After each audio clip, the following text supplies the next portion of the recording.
Finally abantu batano bebakwatiddwa ku musomesa eyafiiridde wali ku Seta High. Kigambibwa nti omusomesa ono yatiddwa mu bukambwe obw'ekitalo bwe yabadde nga ali mu kudda waka zabadde ssaawa 7:30 ez'okumakya. Kigambibwa nti omusomesa ono ayitibwa Ivan Oloya ow'emyaka 3 yatiddwa abasajja bano sofa be bakakwatako. Kigambibwa nti omusomesa ono yabadde nga ali mu kudda waka n'agamba kayitire ku ssomero eya mukyala we gy'asomesa kubanga ssomero zino zonna ziriraanye, era omusajja ono Ivan Oloya n'agamba kabeere nga ayitira ku ssomero eya mukyala we gy'asomesa, oba oli awo abeere nga avaayo naye babeere nga badda ewaka. Naye nga yabadde nga tanatuuka ku ssomero y'omukyala ono mukyala we gy'asomesa, abasajja ne bamukwata ne bamuta mu bukambwe.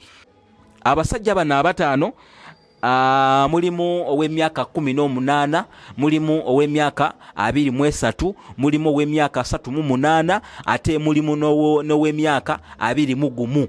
Basajja bano bonna bakyali bato, naye poliisi yo nga poliisi eyagala banoonyerezaako ku nfa y'omusomesa ono Ivan Oloya. The Observer yafulumiza amawulire nga egamba bweti 5 arrested over Seta High School teacher's death. Yes, kigambibwa nti wano yagambye nti police in Mkono has arrested 5 suspects in connection with the murder of Seta High School teacher Ivan Oloya Ivan Oloya ow'emyaka 3, a teacher at Mbalala campus, and was killed on Saturday at about 1:30 a.m. 1:30 a.m. ezo sawa 7 ez'okumakya obudde nga bukya sawa 7 ez'ekiro. Goma Division, according to Kampala Metropolitan Police spokesperson Patrick Onyango. Yes, agoge mawulire nga Observer, The Observer ge yafulumiza ku ekyo ekibaddewo nga abantu bano nga bakwatibwa, poliisi besuubira okubeera nga beetabye mu kutta omusajja ono omusomesa wa Seta High. Bwe tweyongerayo wano mu maaso bagamba nti the suspects arrested include Paul Kasumba w'emyaka 21, 21 years, a casual worker. Then Simon Mbale ow'emyaka 23, 23 years, a casual worker. Then Tom Kibuka ow'emyaka 38, a mechanic. Simon Lukoda ow'emyaka 18, a casual worker. And Charles Kandole Dani ow'emyaka 16, 16 years, a casual worker.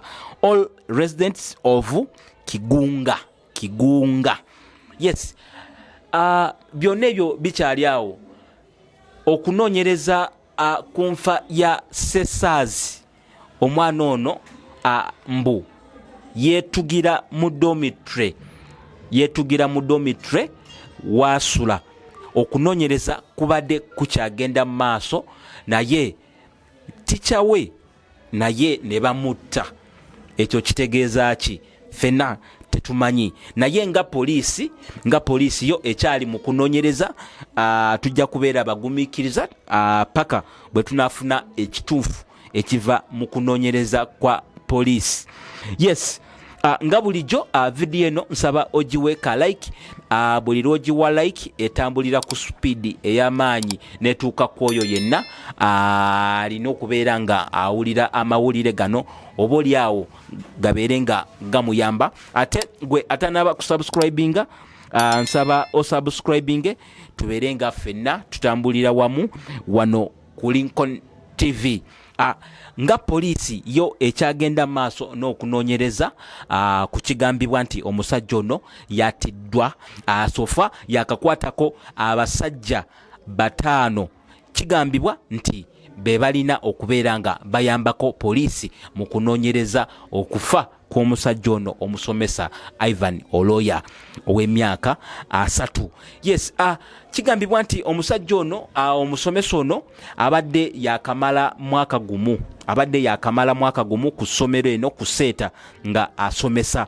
Kitegeeza nti yajoininga ssomero eno last year, abadde yakamalawo omwaka gumu gwokka, abadde akyali mupya ku ssomero eno. Tubadde nga tetunaba story ya Elishama, omwana ono ow'emyaka 16 eyafiira ku ssomero eno Seeta High. Story eno ebadde ekyatambula nga poliisi ekyanoonyereza okufa okw'omwana ono, kubanga kigambibwa mbu omwana ono yeetuga bwetuzi ng'akozesa essuuka mu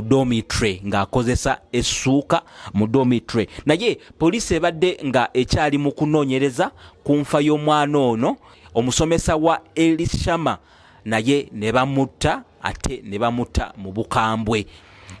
Poliisi yo nga poliisi ey'emukono yo ekyanoonyereza, ate ne postmortem nayo yennyini results tezinaba kuvaayo. Nga abazadde naddala anko wa Sesaazi, ebintu bino abadde nga abigoberera, abadde ali mu kubigoberera nnyo ku mutimbagano wamu ne social media platforms zonna nga akyabigoberera, yadde postmortem results tezinaba kuvaayo eziraga nti omwana ono ki ekituufu ekyamutta, naye ebyo byonna bibadde bikyali awo.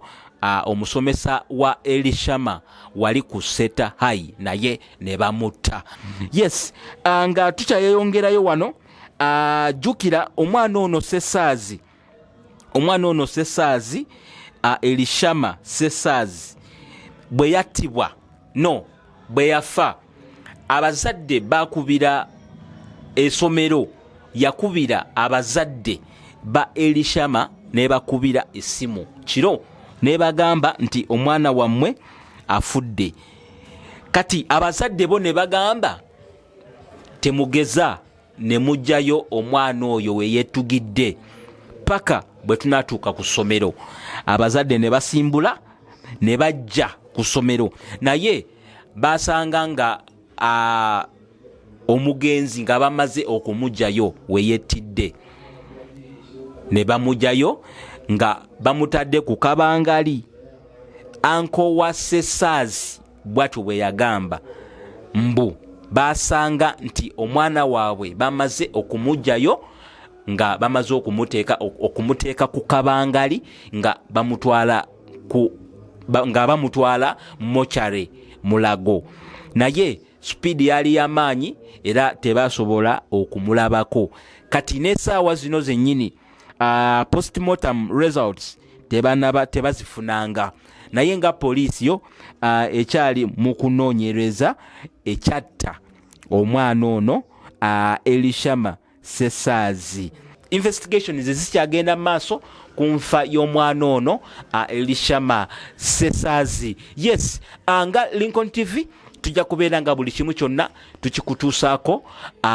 Tovaawo, beera nga otugoberera, ate gwe atanaba kusubscribinga nsaba osubscribinge, tubeere nga ffenna tutambulira wamu wano ku Lincoln TV. Beera bulungi.